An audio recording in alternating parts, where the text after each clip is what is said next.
Coming up today on Locked On Texas Tech, getting set for the battle for the saddle. Could there be any changes with the offensive game plan after slim pickings last time around against the Baylor Bears? Also, Locked On Texas Tech, head up against the spread as we get ready for the college football weekend across the Big 12 and beyond. But first, Brett Yormark, the Big 12. The Gonzaga Bulldogs. Is Mr. Yormark being for real? We explore next on Locked On Texas Tech. You are Locked On Texas Tech, your daily podcast on the Texas Tech Red Raiders. Part of the Locked On Podcast Network, your team every day. We're going to start this thing off right. Raider!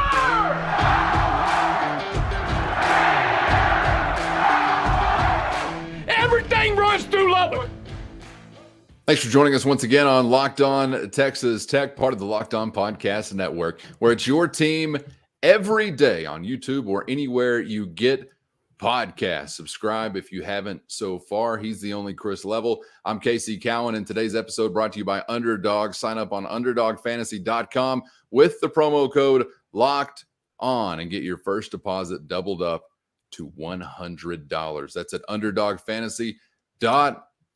We're getting ready for Red Raiders and Horned Frogs, battle for the saddle. The West Texas Championship is on deck, and we'll get to thoughts from Tech head coach Joey McGuire as Chris is fresh off a conversation once again on the radio weekly. They do it here in the LBK and really intergalactically, hearing some good reviews from nebulas near and far. But we start elsewhere today, Chris, because this was so attention-getting, I think in large part, due to its outside-of-the-box nature, that it really was taken in, I think, by college sports fans at large. Whether you're thinking expansion, whether you're thinking football, whether you're thinking hoops, or anything in between, Brett Yormark and a conversation with Gonzaga leadership, apparently here in the great state, has captured some minds, hasn't it, as we're wrapping up this week, man? Really interesting to take in from a Big 12 perspective, to say the least.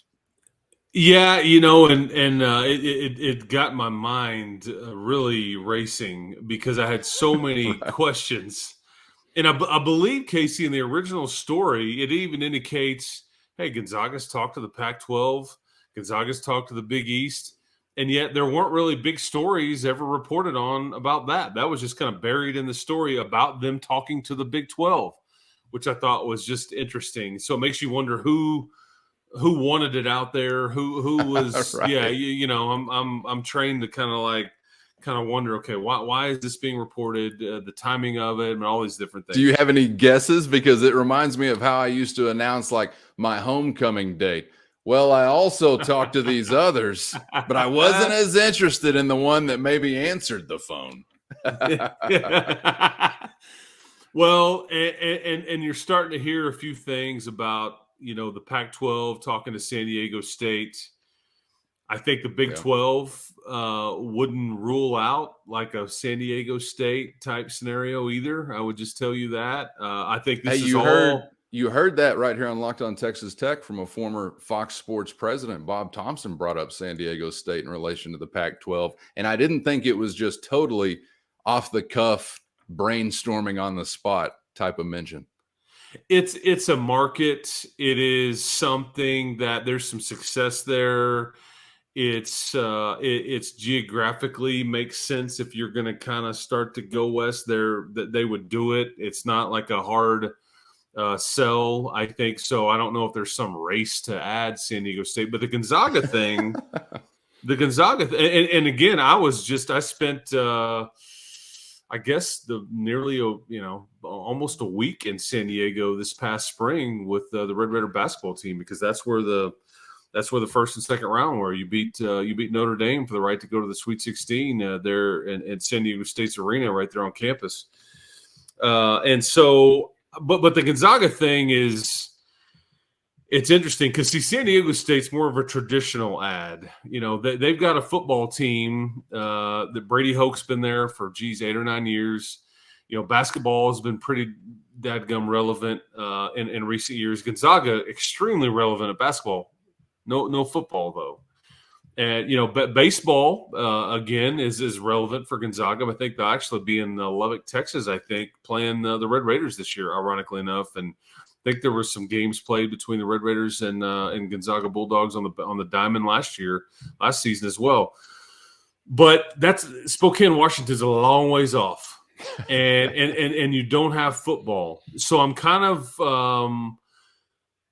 I get so many questions here because I wonder, would you just take them? Would you just take them right now and then kind of we'll take you with no football and we'll figure out what to compensate you for and all that, or is this more of a bridge the gap and kind of trying to lure some of these Pac-12 schools? Right. These are the questions that I was coming up with in my head. Is like, okay, I'm starting to figure this out and all the chess that's being played. Is this hey man, we get Gonzaga. What do you think, Arizona? Let's own the basketball part of this thing. Chris, can I offer up that the latter I can't fully invest in because the Big 12 already owns it. They would own it even more so only with Arizona. Arizona has to know that.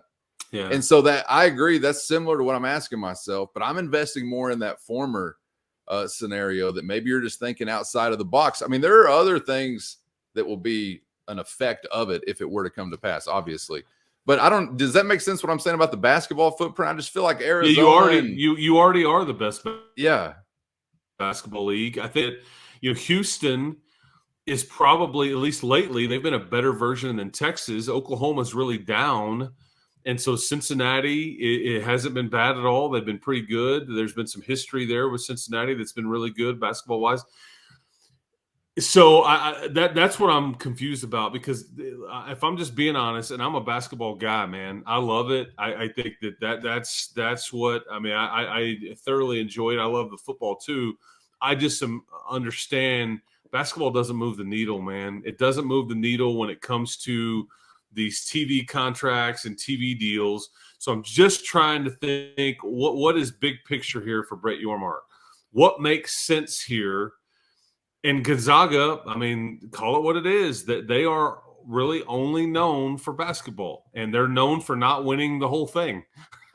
And Gonzaga doesn't necessarily need the Big 12 to get to where they want to go basketball wise. They don't need like a path to the tournament.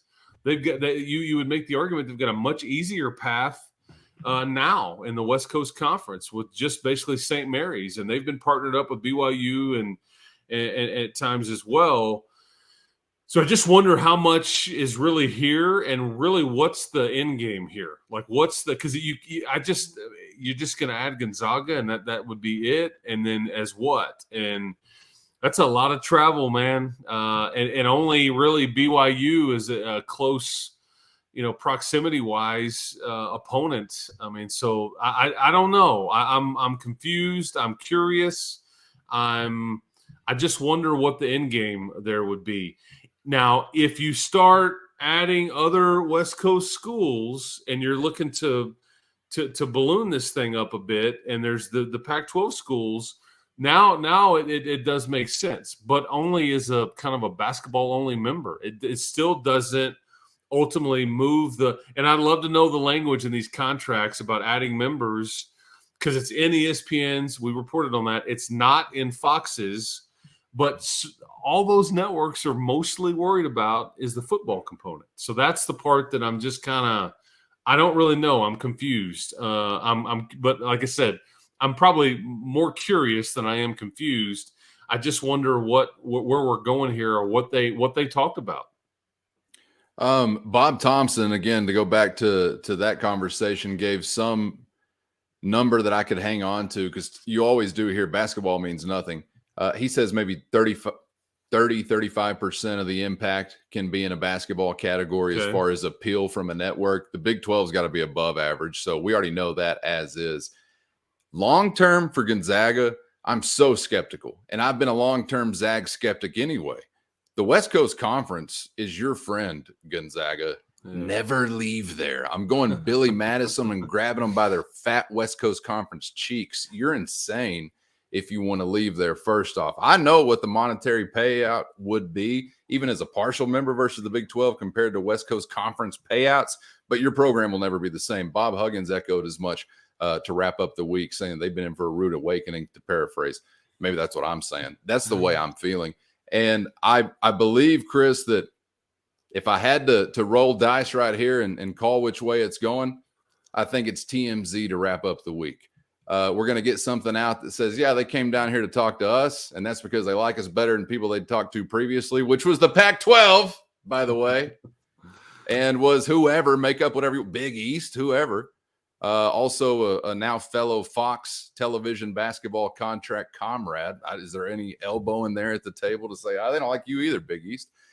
I really feel like if I'm in Brett, and I may be totally wrong on that. There may be juice to it. I don't know.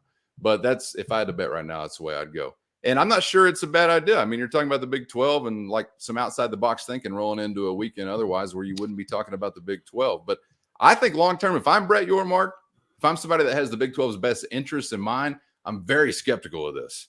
Very skeptical of this. Long-term skeptic of the Zags in general, and mostly of them proven right when you get to the NCAA tournament. I think in general, the brand has been built by hats they used to sell at Cardinal Sports Center, Zags. It was tight, especially for those who were smoking those left-handies. And I feel like that became a thing when people realized, oh, John Stockton's here, and these hats are cool. What do they mean? Zigzag U? I don't know. Anyway, they began to assemble some good basketball teams, and they make so much hay during the regular season. I was one of those fools that recently kind of came to buy in and respect them as a national title caliber team, which is what you are if you're special in the Big 12, right? And I feel like I've been taught a lesson in recent NCAA tournaments. No, Baylor sunned them for 40 minutes. And it was really big brother, little brother giving them noogies, Chris. And I thought, why would I ever have bought into this? And a good point that I had made to me when having this conversation on Black Label Radio this week, Locked On Texas Tech's Henry podcasting cousin. When you are set up as they are in the regular season, seeding-wise, to open up NCAA tournament play, it's more conducive to a Sweet 16 or a run to the Elite Eight here or there. I'm going to throw in with Bob Huggins, which I don't really like to do all that often. I think it would tarnish the Gonzaga brand. Their coach can't be there forever. And then eventually, what is the Big 12 holding as far as a partial member in the league with Gonzaga baseball to turn to? I don't know, man. That's my personal take. I'd like to ask you as a fan of the Big 12. You want it to be healthy. You want it to be at its best. How do you really feel if you were gatekeeping the conference? Would you be calling Gonzaga or not so much?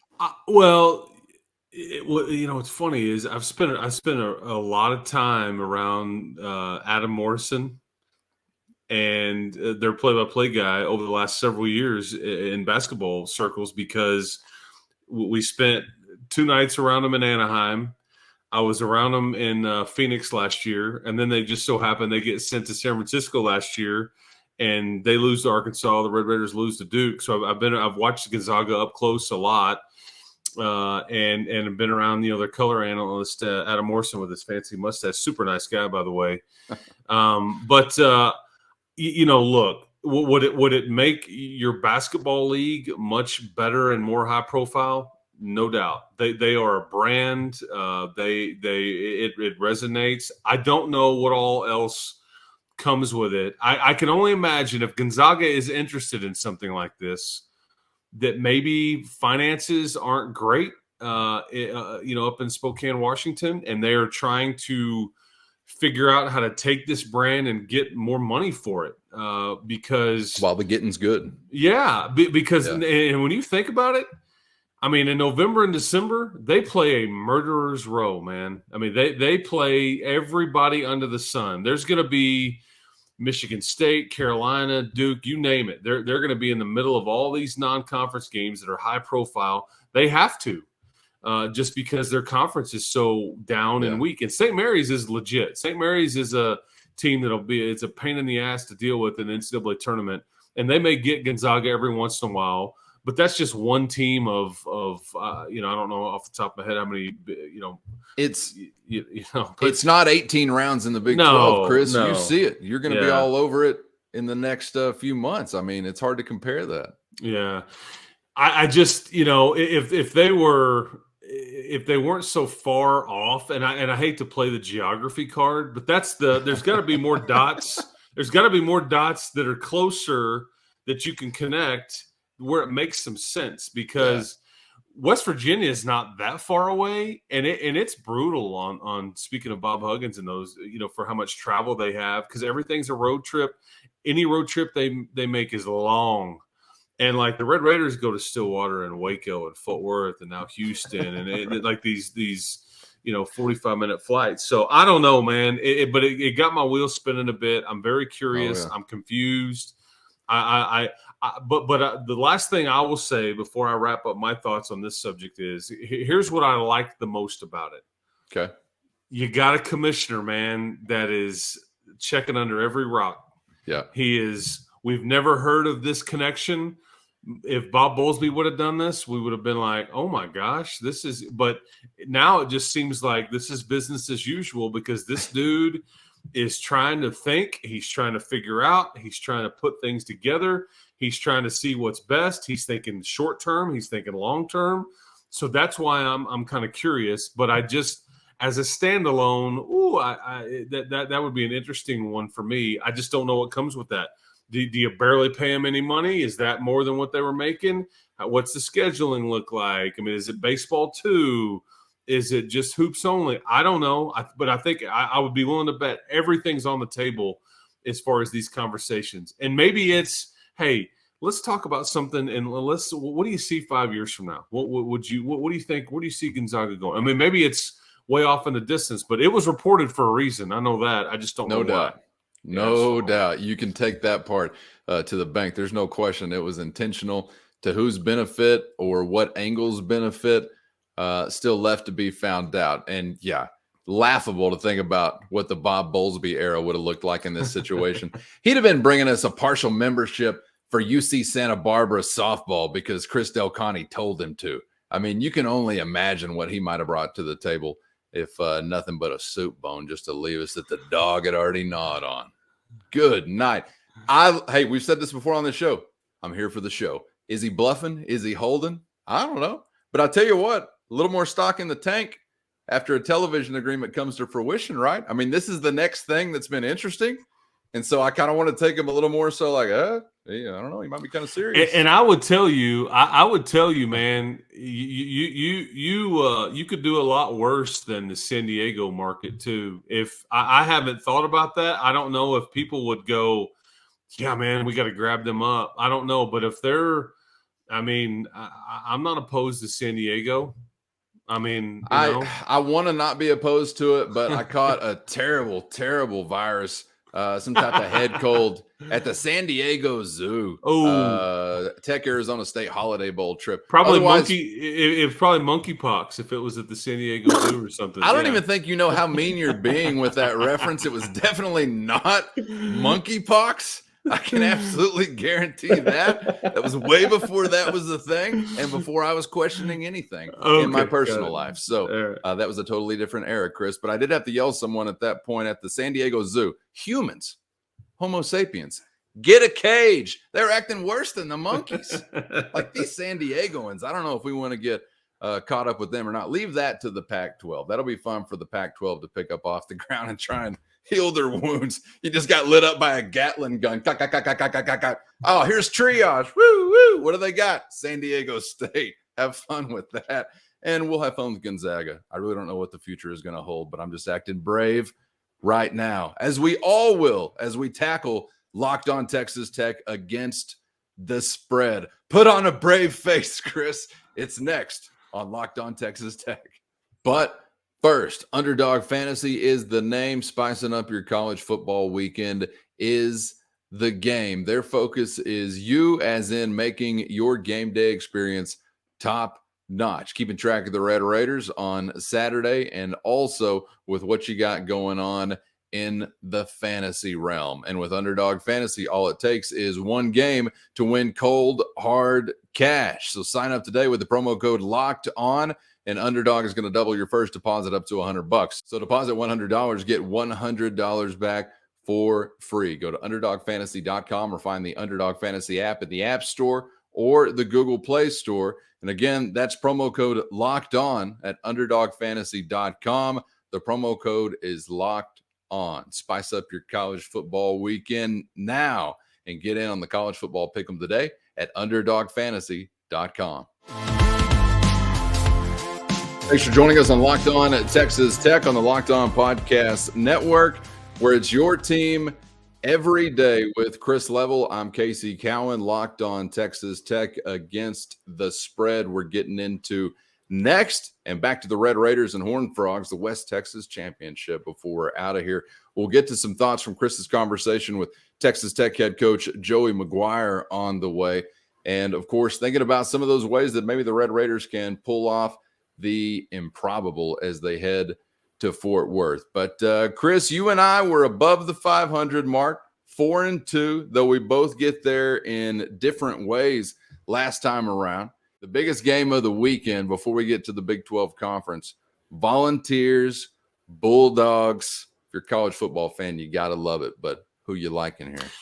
You see the ticket prices for this thing? Outrageous to a common man. It's like $5,000. Yeah, for like the best seats. To an SEC fan, totally worth it. Yeah, I mean, unbelievable. Just take the money out of the bag and pay for a ticket with it. Yeah, since we're in SEC country. Minus 8 for the Bulldogs. Sorry, I left the number out. Yeah, Georgia's a, what, an 8-point favorite? Is that right? Minus 8, yes, sir. Yeah. So Tennessee has easily the best quarterback in this game. And I think, I mean, I'll just make this statement. If Tennessee wins this game, they almost punch their ticket to the playoff. I mean, yeah, if the wheels fell off and they like lost out, but I mean, this is one, like this is going to be one of the most impressive wins by anybody in the country that I think is going to count for a lot. And so they'll have quite a big margin for error if they go pull this off and win it outright. But I think it also, for the most part, would solidify Hendon Hooker as the outright favorite for the Heisman Trophy if he's able to pull this off against that defense. I'm not a big believer in Stetson Bennett. He's just okay. I think 9 touchdowns, 3 interceptions. Georgia lost a key linebacker this week. I don't feel great about it, but I'm going to take Tennessee in the points because I'm getting a touchdown plus. I think Georgia probably wins a close one here, but because you're giving me 8 points, man, and Tennessee, I keep waiting for the letdown, man, and I just haven't seen it. I thought it would be last week. They got Bama. I mean, they've just been really consistent and really good, and their defense is not great, but neither is Georgia's offense in some ways. So I'm going to take the Vols plus the points. Again, the hazard of letting you explain your pick first. You're very convincing, very persuasive, especially when I'm going the other way. I'm going Bulldogs. And it's because I was looking for a new hat this week out at a local Western wear store. I see an old timer appear. We start chopping it up, just passing the time, chewing the cud, having a little conversation. I say, "What's your brand, old man?" Not in a cool, rude way like that, in a more respectful West Texas way. But I say, "What's your brand, old man?" He says, "You can never go wrong with a Stetson." And I knew at that time, Chris, that was the sign. It's Bulldogs minus 8. For me, Chris is going Vols plus 8. Big 12 time. Bears, Sooners is where we begin. And the Sooners, a 3.5-point favorite there in Norman. The more things change, the more they stay the same. We open up November, Chris, and here's Oklahoma getting the nod at home. Who you like? Baylor's only won one time in Norman ever. That was back in 2014. And I don't know. I'm kind of surprised at the number here, if I'm being honest. Yeah, if I'm being honest. But maybe I shouldn't be. I don't know. But you're giving me more than a field goal. And again, I can't. Sorry, I'm guilty here, but I cannot get that image of Baylor putting it all together out of my brain, and that I saw for about 3+ hours up close. Up close. And so with that, I mean, they were picked to win this thing, and it looked like it to me. And I know that, the BYU game and the Oklahoma State game and the West Virginia game, some of those were it's not been what we thought. But I'm gonna take Aranda's team in that I think they continue to figure it out, and I just don't trust Oklahoma's defense.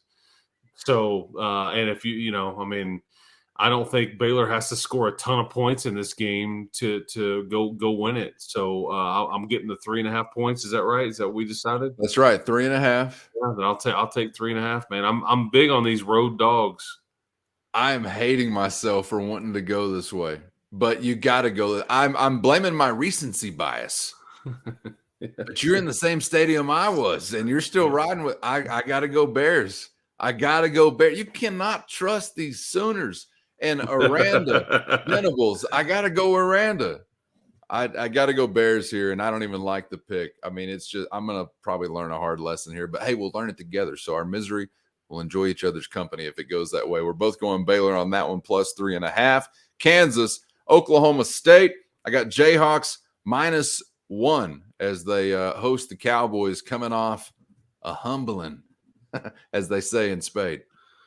What do you got, Chris? Well, yeah, Kansas coming off a bye. Oklahoma State might as well have been coming off of a bye. I don't know what that was last week. Jalen Daniels, I believe, is back. Okay, he's practiced some. I think he's listed first on the depth chart. Oklahoma State's won 12 straight over the Jayhawks. I think they make it 13. -1. I was kind of surprised that this number was what it was too. Yep. I still thought. I mean, I'm gonna. Here's what I'm gonna take. I'm gonna pick and choose on when I get to hold on to these theories and things. Okay, in this case, I'm not gonna let my recency bias affect my pick. I'm gonna go with the last decade plus of what Oklahoma State has been. I know what it's like when you get embarrassed and you see these teams that bounce back and all those things, and you kind of watch these teams with these knee-jerk reactions and are just kind of up and down. I don't know if that's what we'll get, but I just have seen way too much Oklahoma State winning over the years. And if it's essentially a pick'em game, you beat a team 12 straight times, I don't care if Jalen Daniels is playing or not. I'm taking the Pokes. I was surprised by this number, man. I tried to ride with the Jayhawks and some home pride when they were a home dog not too long ago. I got burned by that one. I'm going Cowboys here. Are you insane?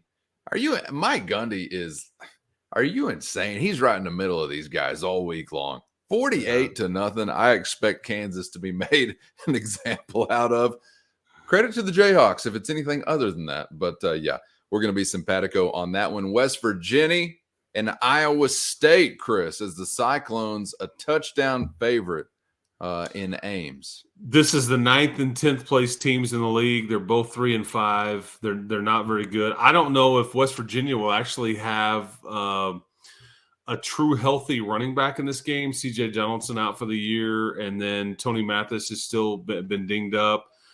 The one thing Iowa State can do is they can D you up. And if West Virginia goes into that thing fairly one-dimensional, like which they may be if they don't have really much of a running game at all, I don't think it's pretty.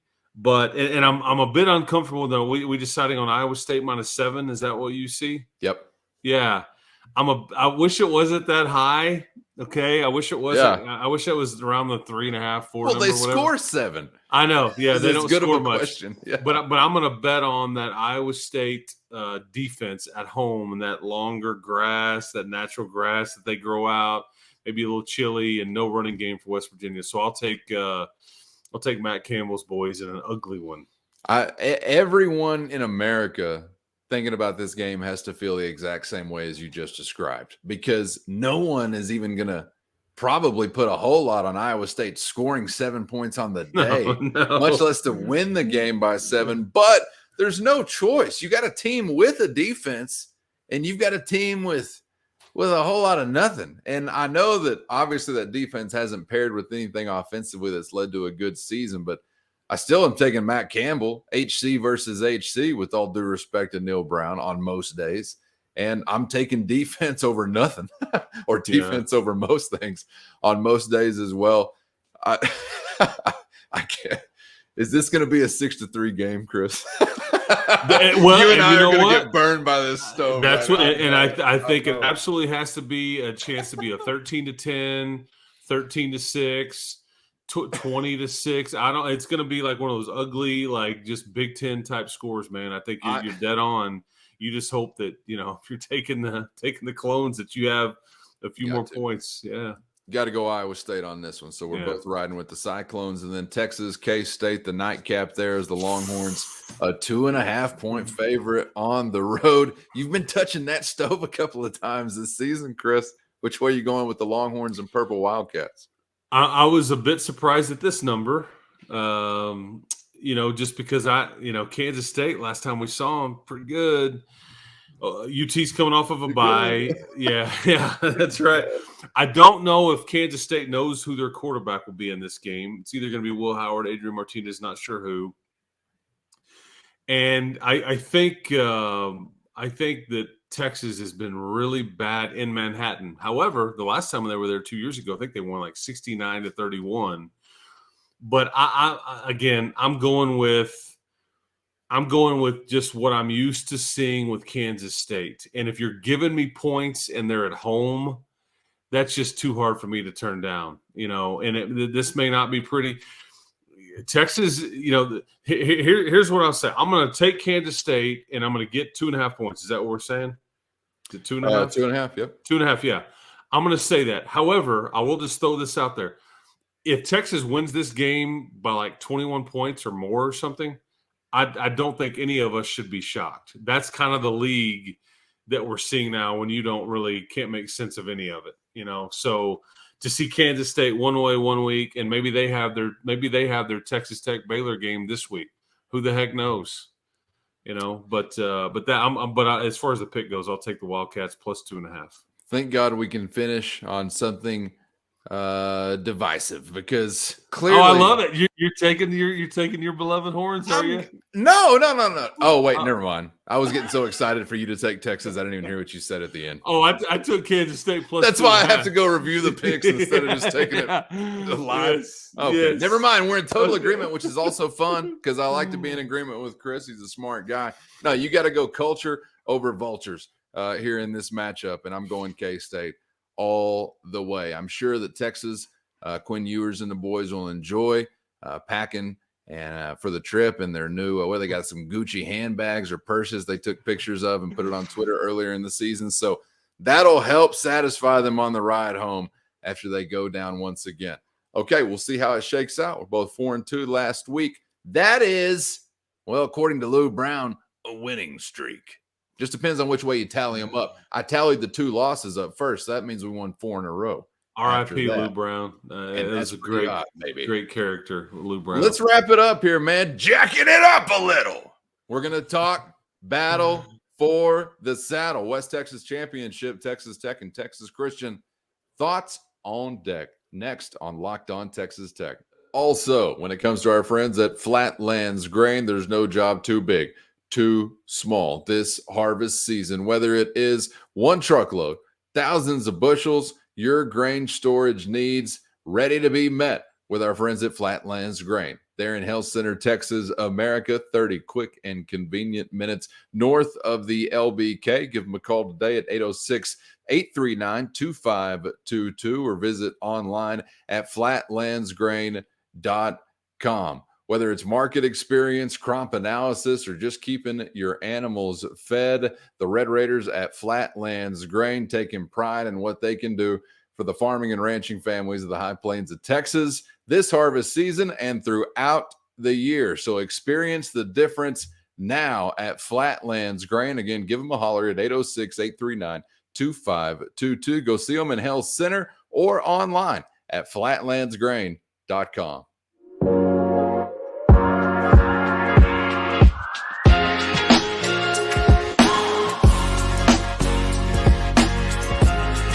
Glad to have you with us on Locked On Texas Tech. Coming at you, wrapping up a week where we've had character building opportunities. Red Raider football, not the result we wanted, but back with big opportunity in the battle for the saddle, the West Texas Championship. We want it back out here other side of the 100th meridian where it's really going down, Chris. And I think Texas Tech, for some reason, is giving me this feeling like they've got a shot. I'm sure the guy that you were visiting with to wrap up the week, as you do each week on Thursday nights, Joey McGuire, feels like they've got a shot. It was kind of, as you and I talked about, first big jab of adversity, really not the result you wanted. And it just wasn't one of those where you felt like, man, you competed till the end. You were close, but no cigar. Kind of humbling in a lot of ways, as we talked about this week. So I'm curious what you took away from that conversation. Yeah, well, he Coach McGuire, later today when he gets on the airplane, he's going to be wearing a cactus shirt. So I will tell you that this is the TCU thing is the whole cactus thing and all that stuff. I think he's embracing that. They're going to roll with more throwback uniforms, and they're going to channel their inner Billy Joe Tolliver, who from the 1989. And I think Billy Joe Tolliver was 4-0 against the Horned Frogs. BJT. Jim Wacker was the head coach. And Billy Joe Tolliver, man, shout out. I believe I saw you play a game for the Saints one time with Copenhagen, and you were playing quarterback, and you had the dip, and it was like perfect. So that's my shout out to Billy Joe Tolliver there. Billy Joe drank a beer while I was interviewing on television one time with Drew Pearson. There you go. Lubbock, Texas, America. It's just how he rolls. He's good at hitting a little white ball around, playing golf and all that. That's where they had just come from. That's right. And we had a television interview with the beer on the table, Billy Joe Tolliver and the great Drew Pearson, like I said, out west of the 100th meridian, where it really goes down like that. I love BJT, man. I think Joey's excited about. Look, he knows TCU is. They've caught some breaks. They've created some of their own breaks. You've had some bad luck, and you've just kind of been up and down. TCU's been, kind of just figuring out ways to win, and they've kind of caught teams at the right time, and some guys didn't play when they caught them. Whatever, you don't apologize for it. You just keep winning because TCU is legitimately good. I think he likes the fact that he's got some long corners that are athletic and can potentially match up, and maybe we match up. In his phrasing, we match up better than TCU than maybe we did with Baylor because we don't have as many good big people kind of thing. So there's some thought. Here was the number though that just blew my mind. I thought that was really interesting in this term. Do you realize you lead the country in thrown interceptions? Nobody as a program has thrown more than 15 this year. You've thrown 15 of them, according to Coach. Figured you were in the area. Yeah. Yeah, that's right. But here's the thing. Remember when we did those fourth down numbers a couple weeks ago when we talked about, hey, man, when you convert a fourth down, how many points you score versus when another team, and all that. And maybe it was, there was fewer points. But here's the thing about the interception number. I thought this was interesting. Yeah, he wrote this down for me. So you've thrown 15 picks. You've only given up 34 points on those drives that you've thrown an interception. And 21 of those 34 points are on 3 pick sixes. My point is, and his point was, our defense has been pretty dadgum good when something really bad happens. Yeah. Yeah. I mean, so when you think about it, you've gifted teams, 21 of those 34 points. Yeah. The defense couldn't do anything about that. The points are already on the board. I think that's been a lot of frustration from the fans. Yes. The defense is doing all they can, but yeah. So yeah, I think that is something that I think he was like looking to try to build off of because his point was, look, usually when you take over a program, because he's like, man, and Coach Aranda's first year at Baylor, and we were trying to change the culture, and we were trying to do it his way, and it didn't go. I think they were 2-7 the COVID year and all that. It was bad. Well, the next year they won the Big 12 championship. He's like, usually the hardest part is those first years of getting guys used to doing it how you want it, playing as hard as you want, whatever you're doing. He's like, we're not having those issues. Our kids are like the older guys on this team, they're getting these younger guys to play hard. They're getting these younger guys to strain and to care and want to like be consistent and all those things.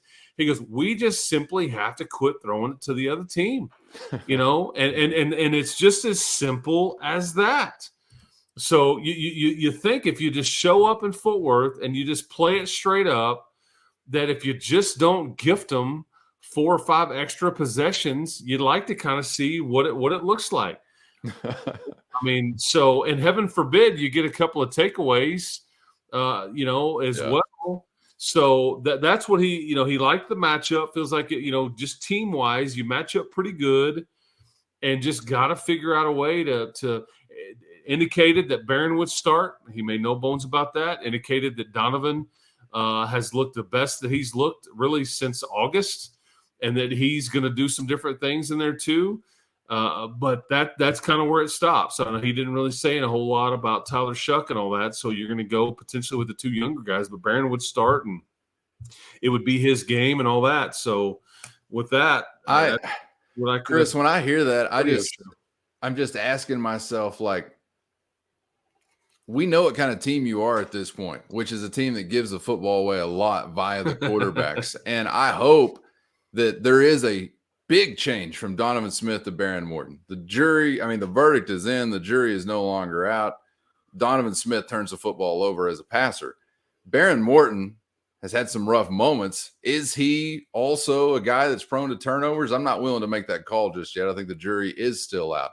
But the frustration to me as a fan sets in, and wondering why such an onus is put on those quarterbacks to run an offense where you're chucking it as many times as you want to percentage-wise as it relates to the plays that you run.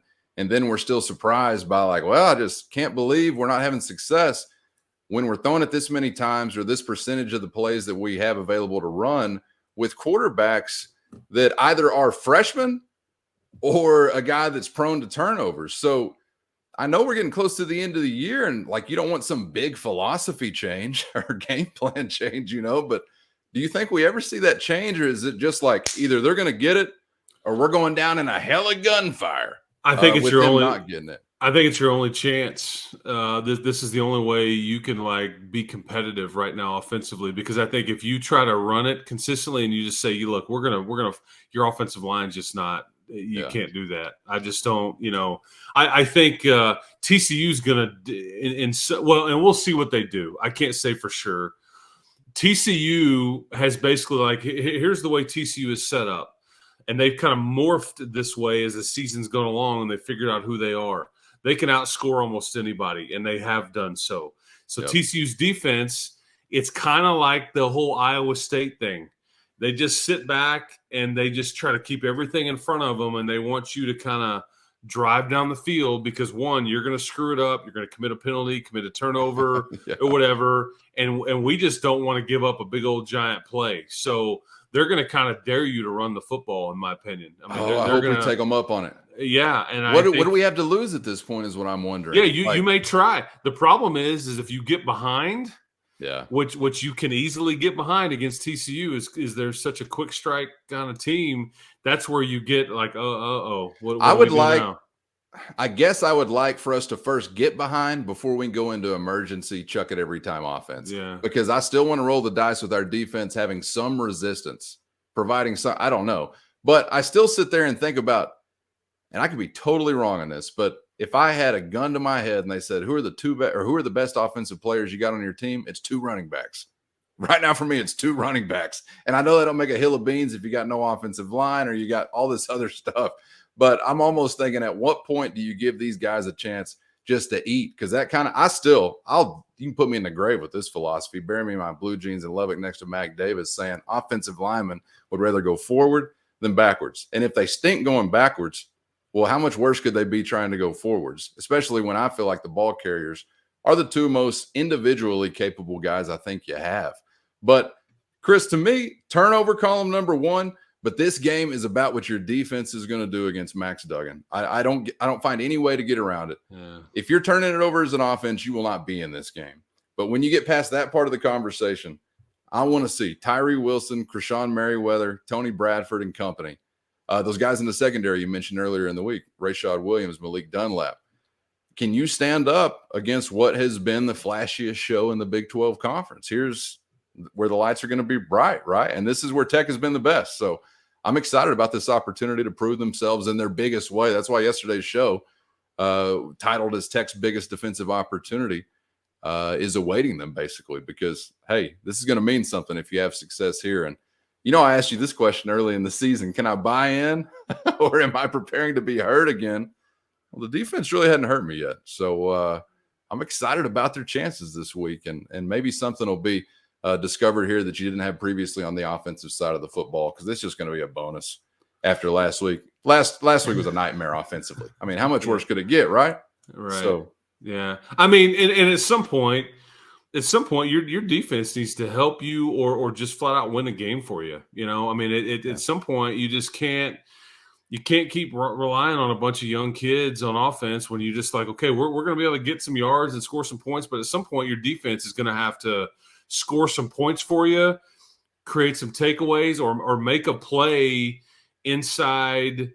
If the team is about to score on you, they're gonna have to get a takeaway inside, another, in your own red zone or something, or just something like that to tilt the game. That's been, because that's where the age and experience is with this entire team, man. Yep. I mean, it just is. They're all really old. That you got a bunch of 23, 24-year-old kids on that side of the ball. There's depth, there's talent, there's NFL talent over there.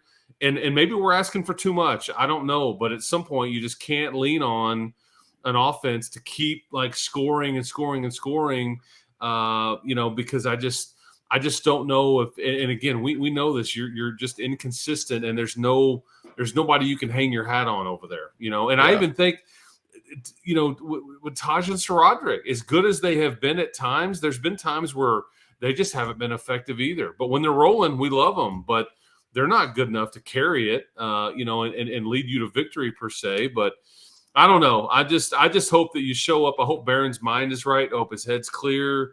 I hope he kind of bounces back and is confident and is getting rid of the ball quick, like we're so used to seeing. And hell, man, you have nothing to lose. All the pressure's on TCU here. All the pressure's on TCU.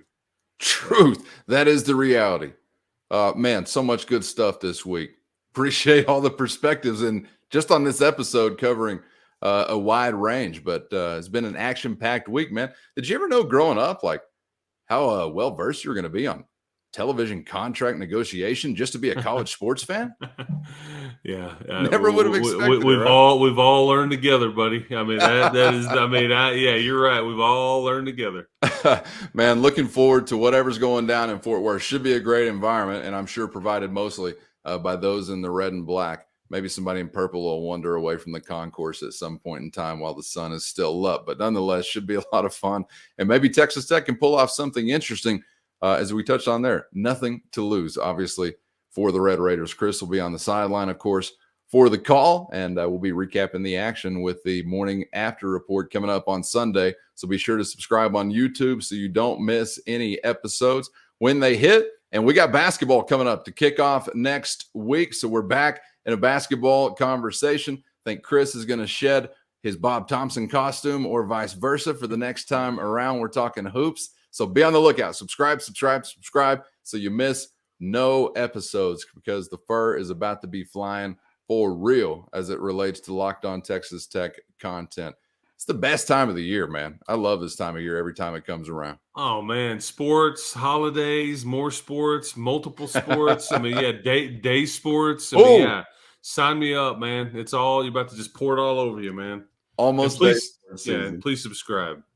Absolutely. Chris, thanks for all the time this week, man. The perspectives as well. Enjoyed it as always. Yes, sir. Keep hope alive, Coach Cowan. That's right. And keep it right here on Locked On Texas Tech throughout the weekend as we're off to Fort Worth, hell bent for leather. It's the battle for the saddle, the West Texas Championship. And we're here covering it all on Locked On Texas Tech.